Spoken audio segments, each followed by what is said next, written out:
আপনারা যদি এরকম করতে চান তো অবশ্যই চ্যানেলটাকে সাবস্ক্রাইব আর লাইক করে দিবেন। Comment box click.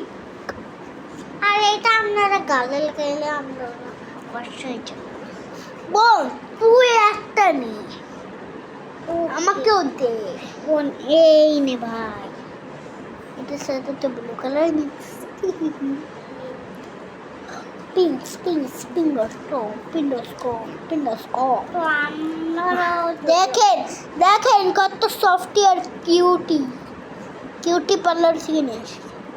তো আমরাও যেতে অবশ্যই ভাইয়া তুই তোরটা নামটা দে। উঠে কই আমারটা, কই উঠে এতো তোর বক্সটা একটু দিবে, আমি